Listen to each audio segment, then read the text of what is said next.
अस्सलाम वालेकुम दोस्तों, मैं हूं जावेद शेख और आज के इस आफ्टर इफेक्ट के बेसिक ट्यूटोरियल में मैं आपको लेयर सॉलिड क्रिएट करना सिखाऊंगा।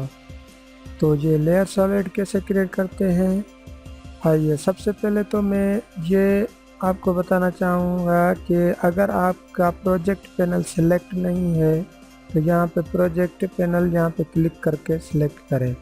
अब ऑरेंज कलर की लाइन आ गई है, ये प्रोजेक्ट पैनल सेलेक्ट है।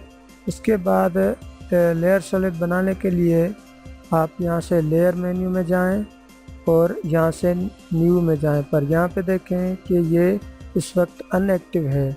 वो इसलिए कि आफ्टर इफेक्ट आपसे पूछना चाहता है कि आप किस कंपोजिशन में लेयर सॉलिड बनाना चाहते हैं। तो सबसे पहले आप वो कंपोजिशन सेलेक्ट करें। अब मैं यहाँ पे क्लिक करके ये कंपोजिशन सेलेक्ट करता हूँ जो इस वक्त मेरी ओपन की हुई है।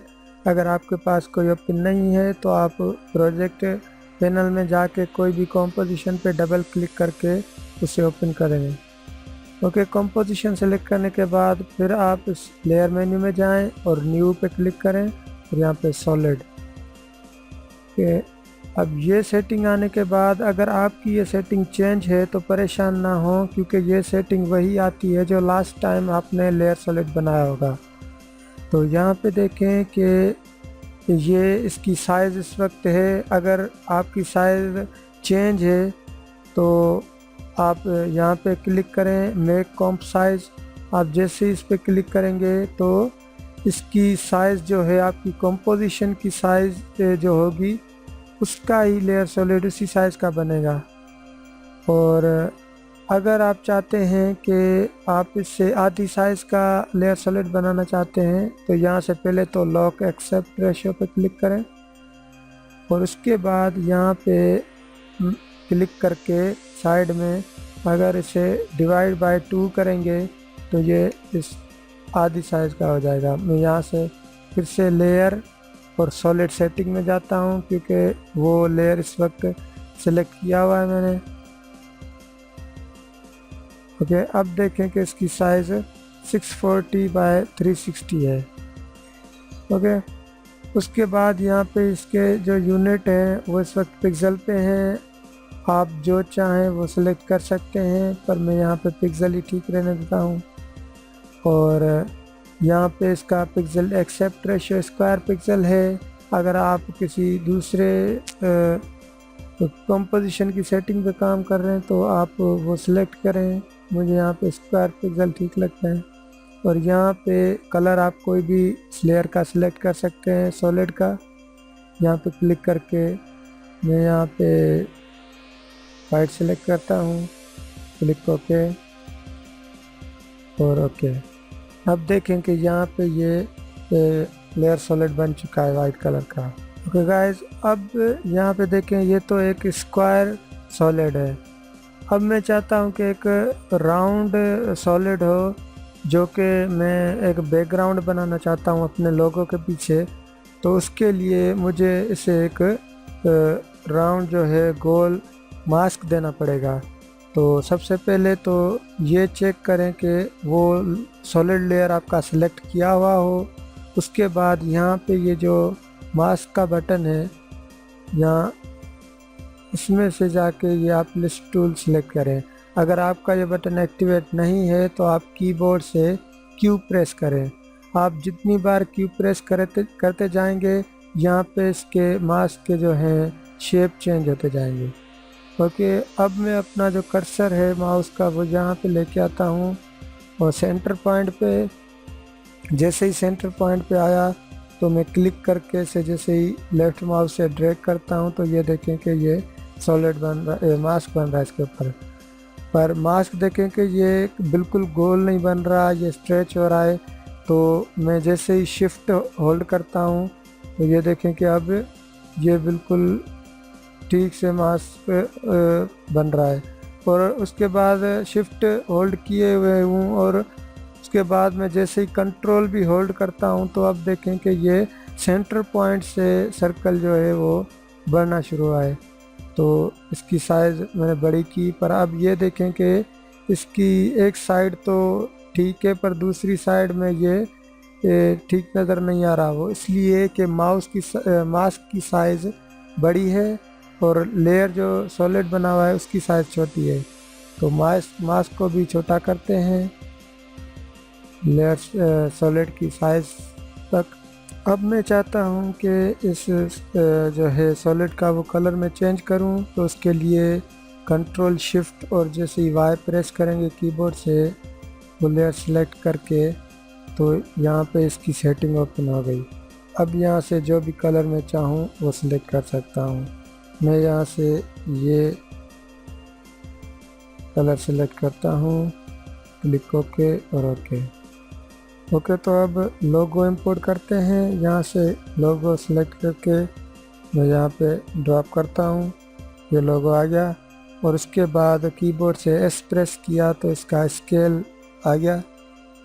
और अब इसे छोटा करते हैं, यहाँ से क्लिक करके ड्रैग करके, और ये यहाँ पे आ गया।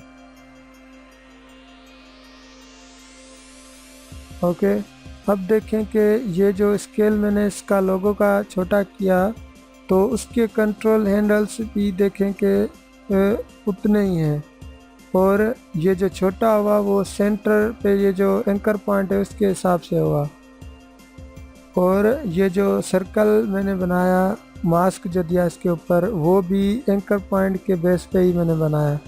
तो इससे ये होगा कि अब देखें कि मिसाल के तौर पे मैं यहाँ से इस जो है सॉलिड इसकी यहाँ से ट्रांसफॉर्म ऑप्शन ओपन करता हूँ, और अगर मैं इसको रोटेट करता हूँ यहाँ से, तो ये देखें कि ये रोटेट हो रहा है, पर यहाँ पे इसका मास्क जो है वो ख़राब नहीं हो रहा रोटेट होने से।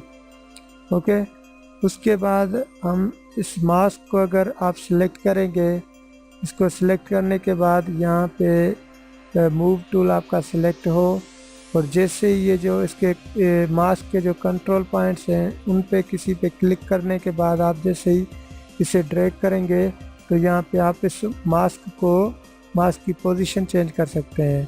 अब देखें कि ये इसकी पोजीशन चेंज हो गई। अब अगर मैं इसे रोटेट करता हूँ तो अब देखें कि ये बिल्कुल मुख्तलिफ हो गया है। ओके, मैं कंट्रोल जी करके इसे वापस उसी हालत पे लाता हूँ।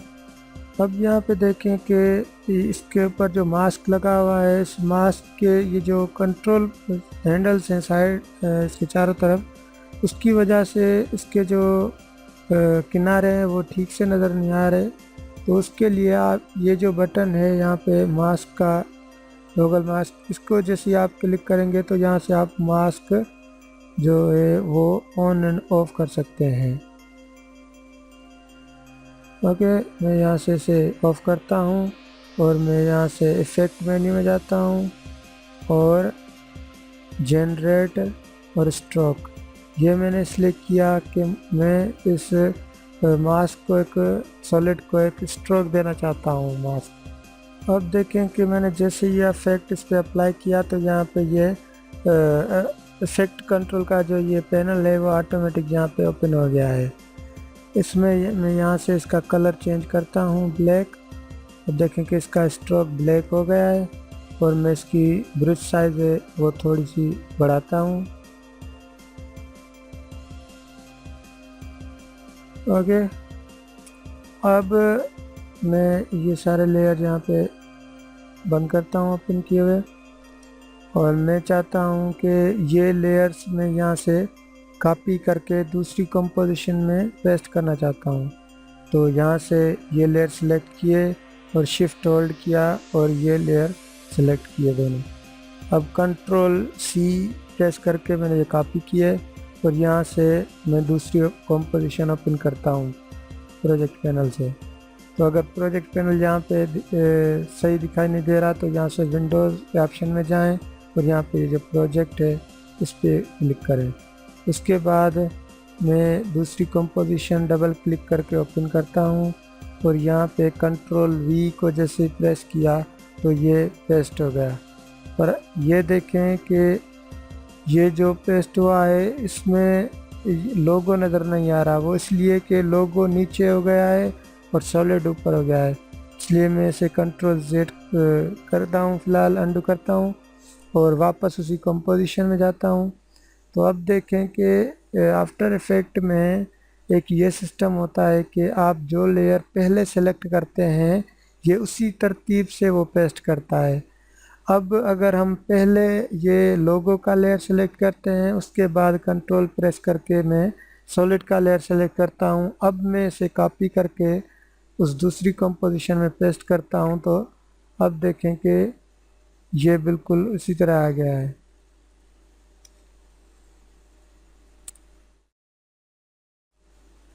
कि मैंने इनको हाइड किया, ये ठीक से नज़र नहीं आ रहे थे इसलिए। तो सॉलिड की लेयर्स की एक और ख़ासियत है वो ये कि जैसे ही आप कोई सॉलिड लेयर बनाते हैं तो वो प्रोजेक्ट पैनल में इंपोर्ट हो जाता है, जिसका फोल्डर ये है सॉलिड का। ओके, ये देखें, ये सॉलिड इस वक्त यहाँ पर है। अगर आपको कोई सॉलिड नहीं मिल रहा तो आप यहाँ से भी फाइल मेन्यू में जाके इंपोर्ट ऑप्शन में जाके सॉलिड पे क्लिक करेंगे तो वो अभी इस वक्त सॉलिड सिलेक्ट था, इस वजह से उसकी सेटिंग ओपन हो गई। ओके, तो इससे ये फ़ायदा होता है कि आप उस सॉलिड को वहीं से डुप्लीकेट करके उसकी दूसरी कॉपी भी बना सकते हैं और उसको उसी वहाँ से चेंज भी कर सकते हैं। मिसाल के तौर पे मैं इसको चेंज करता हूँ, यहाँ से ये सॉलिड मैंने सेलेक्ट किया और लेयर और सॉलिड सेटिंग में, अब मैं यहाँ इसका कलर चेंज करता हूँ। ओके, मैं इसे ये ब्लू कलर का कलर देता हूँ। अब यहाँ पे देखें कि ये ऑप्शन चेक मार्क है, affect all layers that use this solid, और इस वक्त ये जो है दो लेयर्स पे ये अफेक्ट होगा क्योंकि दो ही लेयर हमने बनाए हैं। जैसे ही मैंने ओके किया तो ये देखें कि यहाँ पे भी इसका ब्लू कलर हो गया और दूसरी कंपोजिशन में जो है ये लेयर वहाँ पे भी इसका ब्लू कलर है। तो ये देखें कि किस तरह आप एक सॉलिड चाहे कितनी भी कंपोजिशन में यूज़ करें, अगर आप उसे उसका एक कलर चेंज करना चाहेंगे तो आपको बार बार मेहनत नहीं करनी पड़ेगी। आप सिर्फ उसका मेन जो है सॉलिड यहाँ प्रोजेक्ट पैनल से उसका कलर या उसकी साइज चेंज करेंगे तो वो सारे लेयर्स पे अफेक्ट होगा। ओके गाइस, तो ये था कि किस तरह आप आफ्टर इफेक्ट में लेयर सॉलिड बनाएंगे और उसकी सेटिंग चेंज करेंगे। उम्मीद है आपको ये ट्यूटोरियल अच्छा लगा होगा। अगर आपको ये अच्छा लगा तो आप इसे लाइक करें। आप मेरे चैनल पे सब्सक्राइब भी कर सकते हैं अगर आप चाहते हैं कि मैं और भी आफ्टर इफेक्ट्स के ट्यूटोरियल बनाऊं। गाइस, तो मिलते हैं नेक्स्ट ट्यूटोरियल में, तब तक के लिए अल्लाह हाफिज़।